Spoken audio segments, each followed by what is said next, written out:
Hey, welcome back. Another episode of Will's Garage. So today we're going to try to winterize the Chris Craft. So as you can see, I've got plenty of antifreeze there, and Jeremiah from Long's Garage lent me his fake lakes. It's a little windy today. It's definitely, the weather is pretty crazy. So I'm gonna try to get this done before it starts getting cold out, and I don't want to be out here. So try to set the tripod up and get things going. All right, so we got old rust bucket pulled the Chris Craft out, and I have the first fake lake on there so I can get the engine warm and get it up to temp before I throw on the other device, which has a funnel that I'll then use to dump some of the antifreeze down. So go ahead and get this thing fired up and see what happens. All right, so we got the water on. We'll see how this works. Right now the engine isn't running, but yeah, so I switched it so that way the hose wasn't sticking out the top, but I may have to switch it just because of the size of the U joint there. So let's get it going.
Pretty warm now, so the water's warming up. It's definitely sounding a lot better than it was there, so it's hard to tell if you can see that, but it's about 175, so it's staying pretty steady.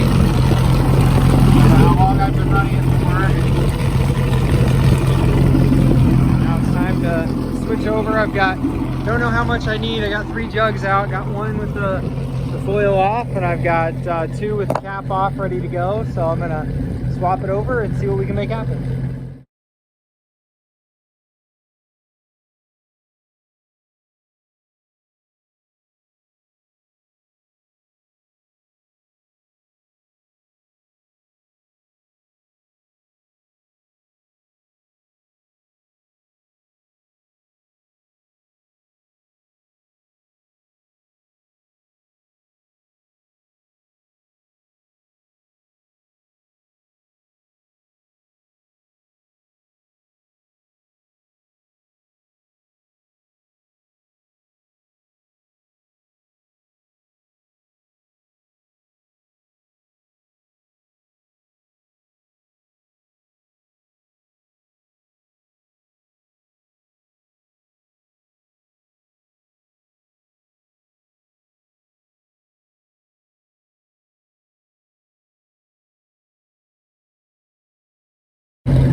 Hey, so Will's Garage, another change in pace here. So just got the boat winterized outside, and now I'm inside working on the Infinity.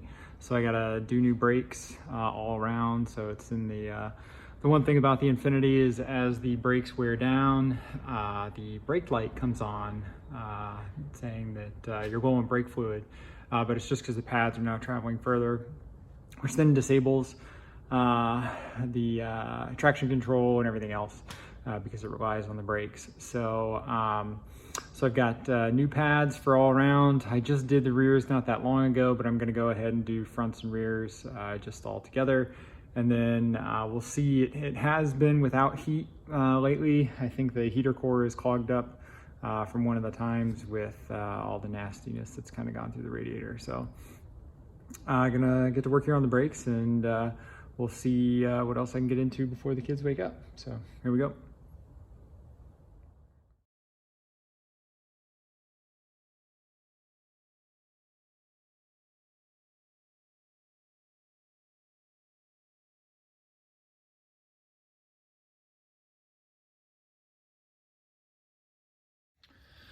So the nice thing about these, so you can see I used EBC green stuff pads last time.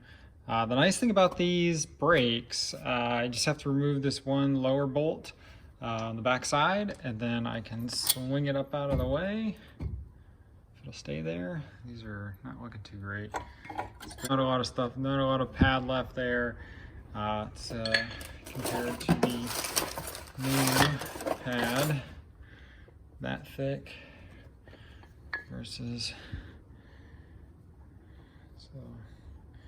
so yeah, so it's definitely time for replacement.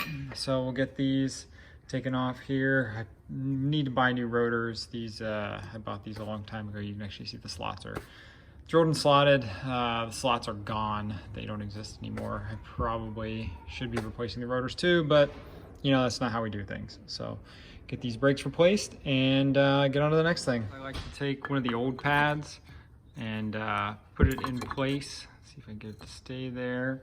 And then I have this great OEM Tools brake caliper compressor that I use. And you know, if everything's working right, I'll see if I can use one hand, and this is not ideal. Because this is a twin piston caliper, I usually try to do them as even as possible, but you know, it just turns out that you sometimes have to compress one than the other. So get this thing put back together. I don't know what I did to it here. It's got this collar that's supposed to be down inside there, probably to make it all work, and then my brake pad keeps falling. But these calipers are probably worth replacing relatively soon. Just don't know how long we're gonna keep this thing, so you know, let me get this going, put this phone down because it's hard to do one-handed.